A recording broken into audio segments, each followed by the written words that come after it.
Morning everybody, Natasha here from Kimberley and I'm up here at Kalumburu, as I mentioned yesterday, which is a very beautiful community in the East Kimberley on the coast. And I'm here this morning with Madeline Gallagher Dann. Good morning, Madeline, how are you? I'm good, how are you?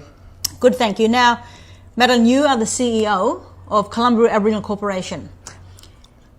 Yes, I am. Yes. How long have you been in this role for? Less than a year, so probably about 9.5 months. Okay, fantastic. Yep. Tell us about where do you come from originally? Who are your people? Basically grew up in Wyndham, so mum's side basically Yarranian, from up the Gibb River Road. Dad's side is from Beagle Bay, so the Nyul people. So yep. Yeah, fantastic. Now this is a huge job and it's a huge undertaking. Yep. What possessed you to take it on? Basically, I've lived in the community for over 25 years. Yeah. It was a role that was up for the taking, and I thought I could fill the position and, you know, obviously think that I could have a positive impact on the community and the corporation. Yeah, fantastic. So, you know, I get excited when I see Aboriginal people stepping into leadership positions, you know? And it comes with significant challenges, and hence the reason why it's so important for me to provide support and encouragement and raise awareness as well in regards to some of those difficulties. So you enjoy your job. You already shared that with me this morning, but what are some of the challenges of your role? You know, day-to-day challenges basically geographically. We're 700, kilometres from the nearest town. Yeah. Limited access to phone service, limited access to internet service. What else? You know, we're reliant on the barge for food. We're reliant on the barge for fuel services. What else? You know, just everything. You're just constantly problem solving, aren't you? Oh, yes, definitely. So all day it's just about, basically resolving issues and, but you also said about personalities. Yeah, personalities. You're dealing with probably a team of 20? Yeah, probably a team of 20, probably a bit more at times, Yep. Our staff is pretty much transient, so dealing with the different personalities and managing them as a manager, managing also the community, because Kalumburu Aboriginal Corporation is pretty much the hub of the community. Yes. Having to deal with a lot of lateral violence, very limited support. Yeah. I need a lot of eyes and ears on the ground. Most of the time, majority, I get back a lot of negativity, but, you're going to be strong. Oh, yeah, definitely. And, my staff are pretty awesome and they're very resilient and, I'm very lucky to have them. So, yeah. Yeah, fantastic. I mean, it's not just the personality of your staff. It's the personality of people in the community that need stuff. It's the personalities of all the service providers that come in and think that it can work a certain way when it can't. Yep. It's managing all those expectations, isn't it, really? Yep.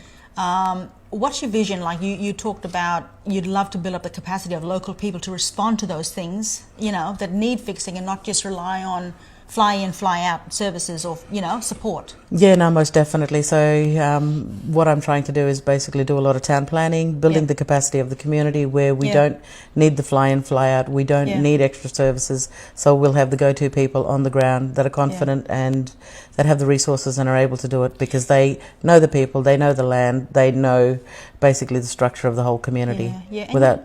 Absolutely. You're talking about something that is a long-term change. Yep. It's taken a long time to get to this place. Yep. It's going to take a long time to get out of it. Yes. And we were talking yesterday in regards to sometimes when you're the only Aboriginal person sitting at a decision-making table and the other 20 people are non-Indigenous. Yep. Well, there's a problem right there. Yeah, definitely. There's an issue right there because they're talking Indigenous affairs and how we're going to help the Aboriginal community. Yep. But there's no Aboriginal people there. Yep. Yeah. So it's good that, I'm saying that it's good that when we're seeing Aboriginal women and men, of course, step into leadership positions, less support because we want a time and a season now of self-empowerment, and a change that is led by Indigenous people. So what do you say to that? Pretty much you just summed it up. I was at a meeting just last week and again, I was the only Aboriginal person. So, which was very good. Good for me because I stood out. Yep.